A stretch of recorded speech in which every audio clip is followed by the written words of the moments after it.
Continuamos con más contenido aquí en Despierta RD, el equipo mejor informado de la República Dominicana. Vamos a conversar con el ex diputado Pelegrín Castillo, es vicepresidente del partido Fuerza Nacional Progresista. Muchos temas de economía, de la migración irregular haitiana y otros más que vamos aquí a conversar con él. Buen día, bienvenido. Muy buenos días. Bienvenido. Muy contento Bienvenido, de encontrarme Pelegrín. aquí Usted tiene mucho que no venía, ¿eh? Sí, tenía No tiempo. había votado.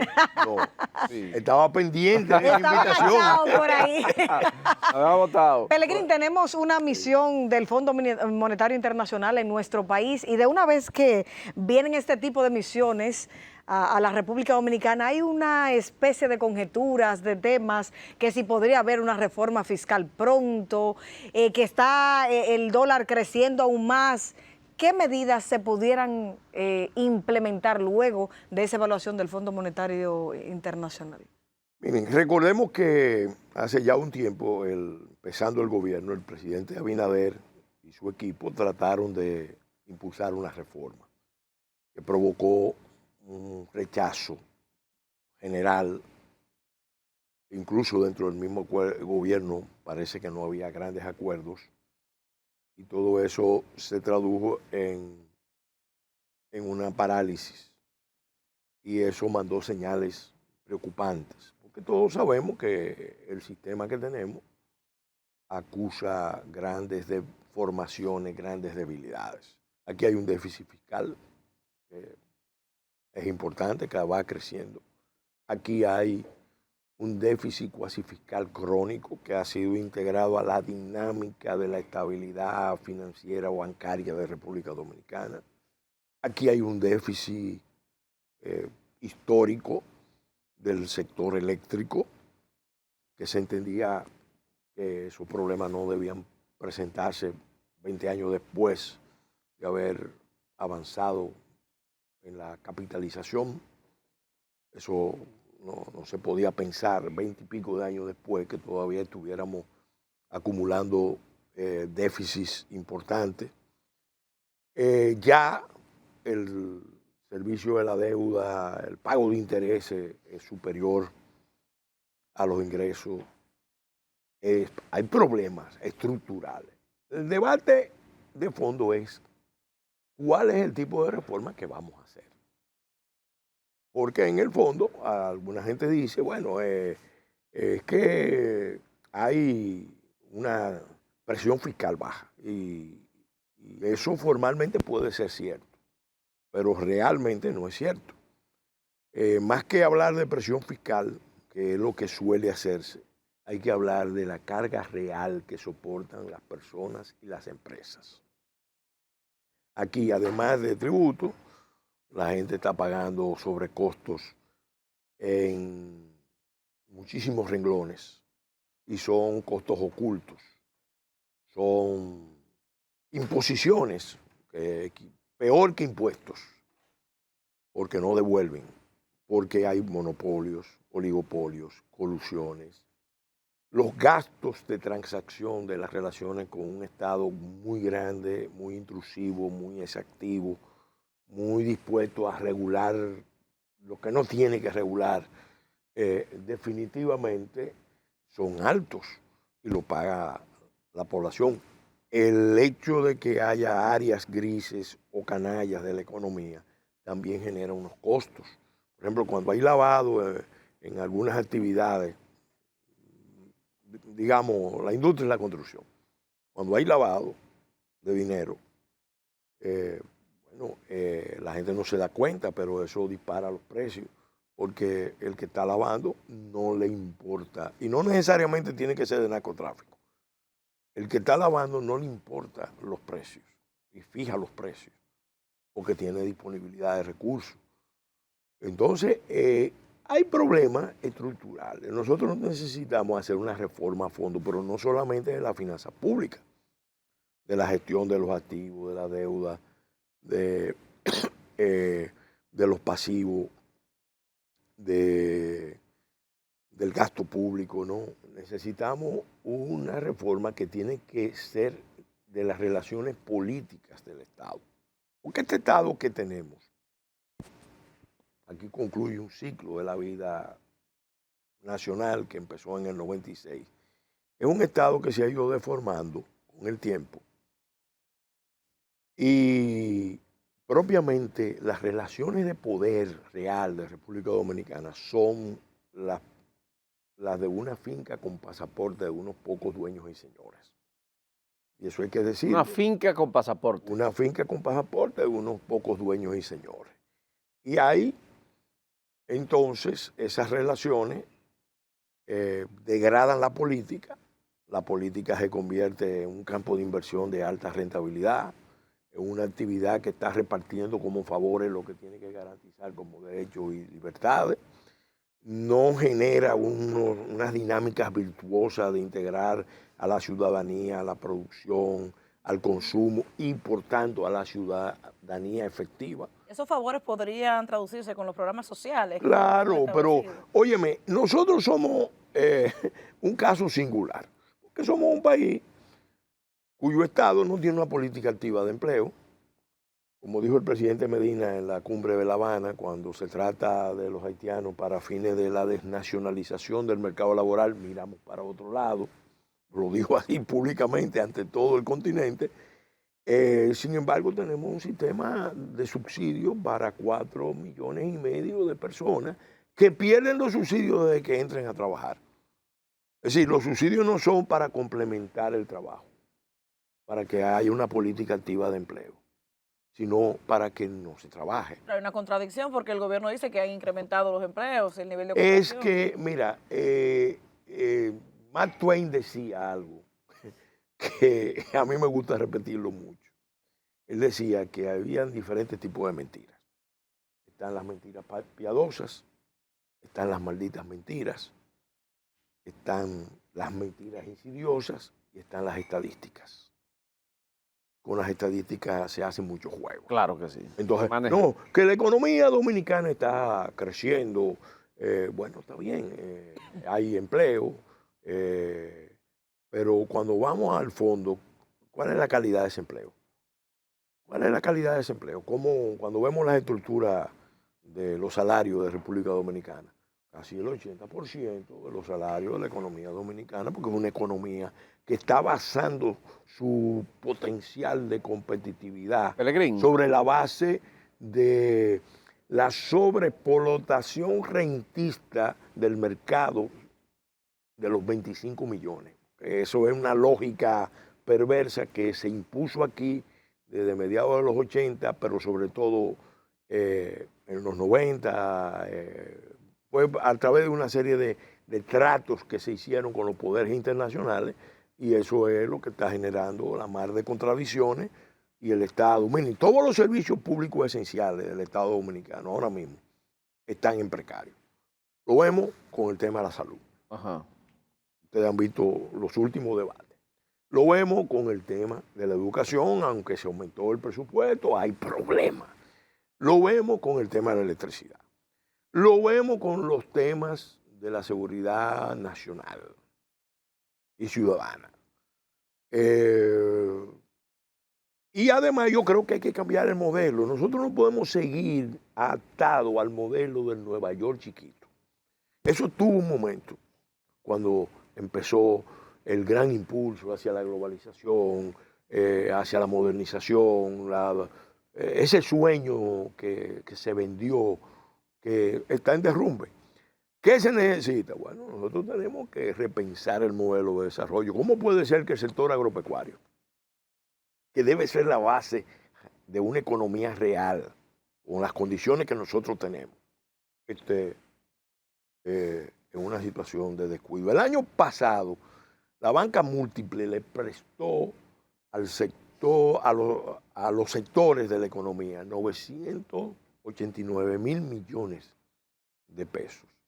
¿Y ustedes saben cuál fue el porcentaje que se le prestó al sector agropecuario? 21,000 millones. 21,000 millones. 21,000 millones. Entonces uno dice, pero espérate, aquí hay un problema. Y tú vas por todas las provincias, los caminos. Ahora estamos hablando, lo oía ustedes hablando del tema del metro, sí, del elevado, de los monorrieles, de todo eso. Bueno, pues miren, aquí hay 18,000 kilómetros. 18,000 kilómetros Sin construir. No, de caminos rurales, que muchos de ellos son o deberían ser altamente productivos, están abandonados porque se no hay toman una cuenta. política de Estado para preservar, rescatar, relanzar la red nacional de caminos. Y lo mismo digo de los canales secundarios. Tengo entendido que hay 4.000 kilómetros de canales secundarios con un nivel de manejo de eficiencia muy Pelegrín, bajo. mire, Entonces, esos son cambios importantes del Sí. modelo, porque los tiempos que vamos a vivir, Gilbert, los tiempos que vamos a vivir, que estamos viviendo ya, con crisis mundiales, con crisis continentales, con el derrumbe de la globalización, con situaciones insulares complicadas, con situaciones regionales de crecientes antagonismos. ¿Cómo lo vamos a vivir si descuidamos la seguridad alimentaria? Y cuando hablo de seguridad alimentaria, incluyo ahí el tema de la gestión del agua y del medio ambiente. Entonces, ese debe ser el enfoque que deberían estar discutiendo los líderes del país. Aquí hay un problema de relevo de productores, un problema incluso, hay 85.000 abogados en mi clase de forma profesional, y le voy a decir, los veterinarios, los agrónomos, los ingenieros forestales, los ingenieros de pesca, son cada día menos, cuando este país tiene un potencial por muchísimas Pelegrín, razones. Hay 10 millones de mire. tareas de tierra, óyeme, Sí. 10 millones de tareas de tierra sí. que no se están usando como deberían usarse. Mire, Pelegrín, a propósito de la pregunta inicial, ayer el fondo en la reunión con el Banco Central y con el Ministerio de Hacienda hacían algunos señalamientos con relación al tema de la inversión Sí, en las obras públicas, sí. inversión de capital, y establecían que la economía continuaría recuperándose de forma gradual durante el resto del año, alcanzando un crecimiento de 3% en este año 2025, pudiendo acelerarse más el ritmo de la expansión económica en la medida que se materialice una dinamización importante de la inversión pública y se cuenten con los espacios para continuar flexibilizando las condiciones monetarias. Sí. Eso establecen ellos que puede ser la zapata de proyección para un crecimiento de 4 o 5% para el 2026. Pero tenemos menos de 2% en la inversión de capital. ¿Qué pasa con el gobierno? Es que hay un problema asociado a ese modelo de finca con pasaporte. Ese modelo de finca con pasaporte descansa fundamentalmente en una economía con muchas deformaciones, altamente concentrada. Cuando tú coges el índice IHH, que lo dan todos los años, y lo calculan con mucha benignidad, tú te das cuenta de que aquí tenemos un proceso de alta concentración de la riqueza, de las oportunidades. La economía dominicana no está enfocada en producción de riqueza, sino en concentración. Pero ¿por qué el gobierno tiene tan baja inversión? Bueno, ahí va. ¿Por qué? Ahí va. Ese modelo te produce 3 efectos perversos. No, más, pero 3 fundamentales. Primero, te saca tu mejor recurso, el que se ha formado, el que tiene más potencial, te lo saca para el exterior. El nuevo cónsul, que no es nuevo, que volvió, hoy recientemente nos decía del cónsul de Estados Unidos, que uno de sus logros era que habían dado muchas visas de residencia, que solamente México nos ganaba. No supera. Es decir, el capital humano, social de República Dominicana, lo están estimulando a salir. Y es que aquí no hay oportunidades para los jóvenes. Ahí viene, ahí viene. Entonces, están sacando nuestro mayor recurso porque la economía tiene un efecto de exclusión hacia afuera, pero también tiene un efecto de exclusión hacia adentro. ¿Por qué no bajan los índices de informalidad de la economía dominicana, que siempre están entre 55 y 60%? Porque ese estado que tenemos eminentemente clientelar, populista y patrimonialista, articulado a ese entramado que controla la economía de rasgos extractivos de renta para la alta concentración, se produce una expulsión de la población que se queda aquí a zonas de informalidad que van desde las legítimas y muy laudables, porque el que se queda aquí goceando es un peleador, es un verdadero luchador, hasta actividades canallas, actividades grises, deformaciones tremendas. Aquí tenemos, señores, yo les voy a decir una cosa, aquí tenemos más de 100.000 bancas de apuestas. Óigame, 100.000 bancas de apuestas es un... Y la mayoría no está regulada. que juegan todos los días. Tú sabes, aquí hay un problema y nunca se le ha podido poner ni siquiera el impuesto mínimo. Ellos pagan un canon, los que pagan. El doble de las bancas son informales. Entonces, ¿qué pasa? Ahí hay un problema.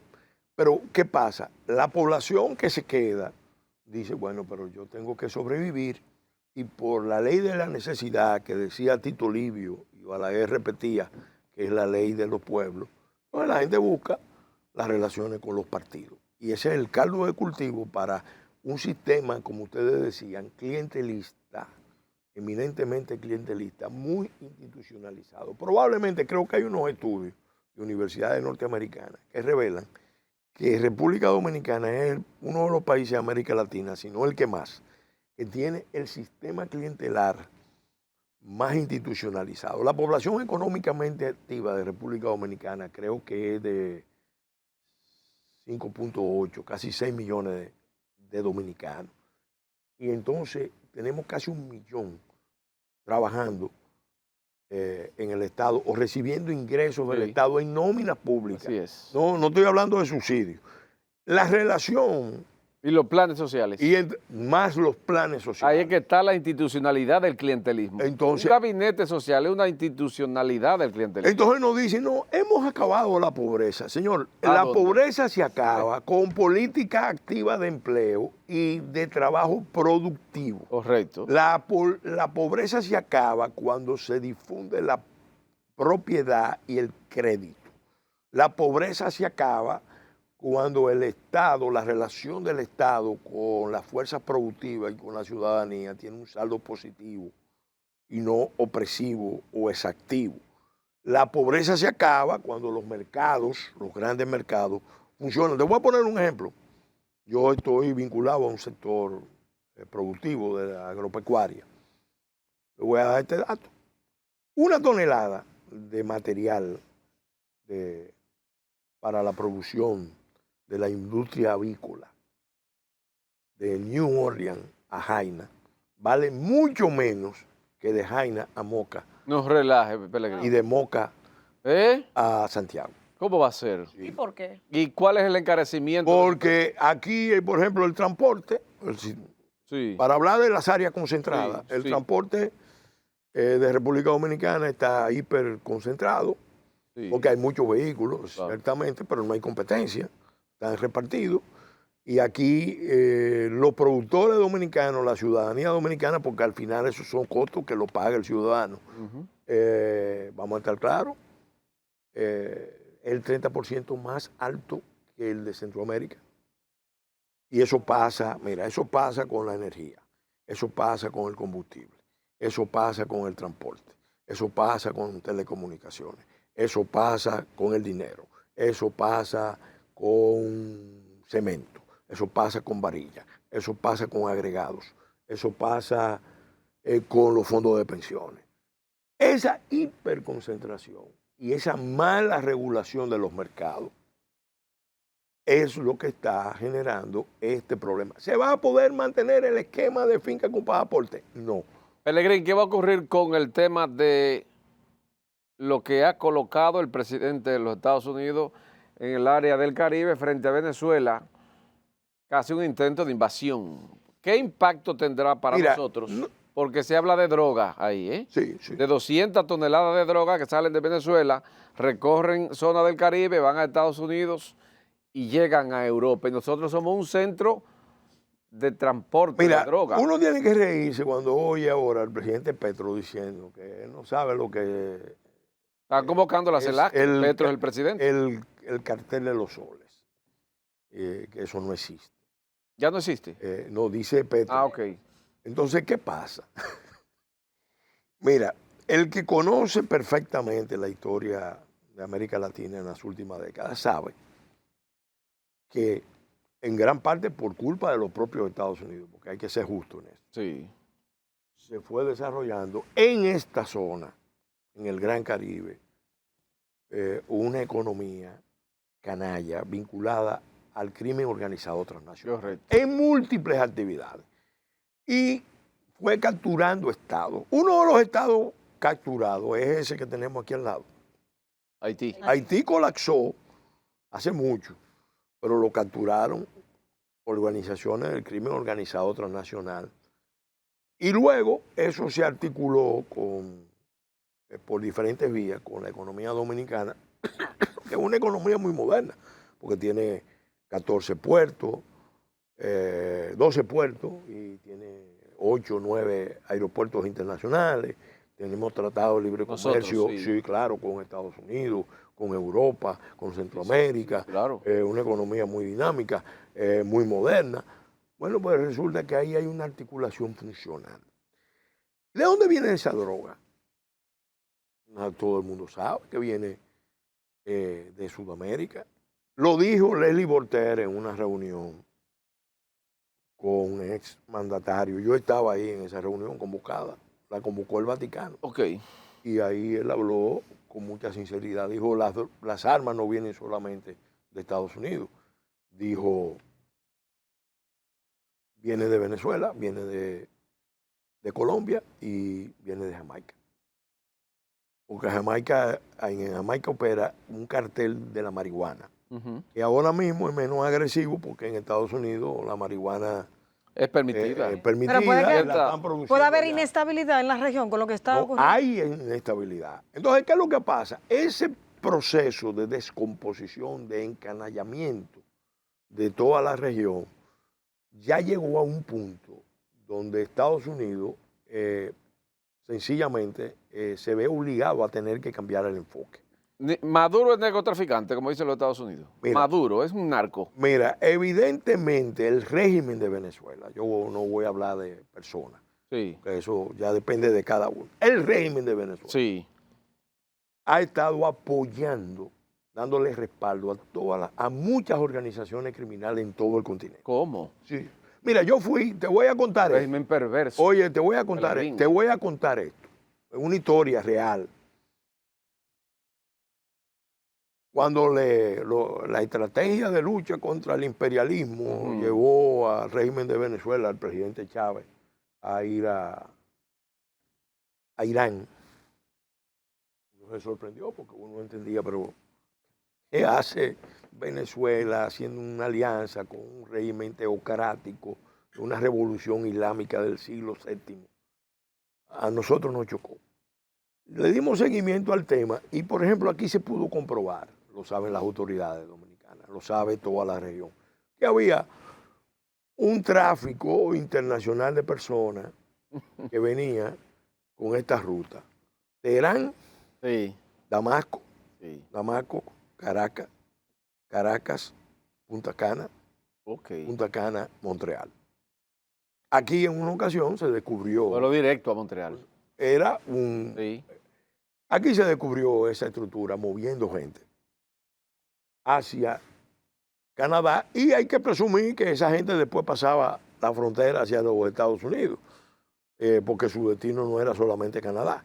Entonces, pongo eso como ejemplo, pero vamos a poner otro ejemplo. Vamos a poner otro ejemplo que uno conoce también muy bien.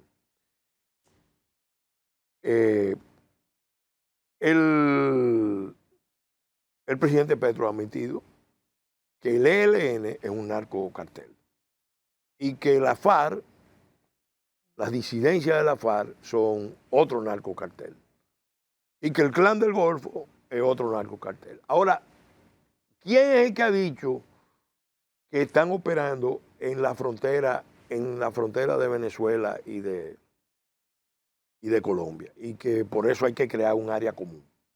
Bueno, el mismo presidente Petro, ellos están reaccionando porque saben que los norteamericanos ya pasaron, y repito, tienen una alta cuota de responsabilidad en este problema, porque lo dejaron crecer demasiado. Entonces tiene ahora mismo ya que pasar de un enfoque de policía, de un enfoque sanitario, de un enfoque de regulación, a un enfoque bélico, porque tú sabes cuántos muertos hay anualmente en Estados Unidos por fentanilo. 100,000 muertos. Sí. Eso, y no son muertes cualquiera, son muertes atroces. Y eso, para no hablar de otros daños. Entonces, ellos lo saben, no lo han dicho, miren, estamos heridos porque cuando tú tienes eso es una herida grave. Entonces, ellos tienen que reaccionar, están reaccionando. Y vamos a estar claros, los dominicanos no podemos confundirnos. Maduro se declaró contrario a República Dominicana en un momento muy crítico. Acuérdense la amenaza que nos lanzó. El que se mete con Haití, se mete con Venezuela. Porque Maduro en ese momento, ¿tú sabes con quién era que estaba buscando congraciarse? Con los amigos de él en Washington, en Boston, del grupo de Boston, porque él era parte del grupo de Boston. Se ha terminado el tiempo, muchos Pero temas bueno. pendientes. Gracias por compartir con nosotros. Gracias, Peregrino. A ustedes.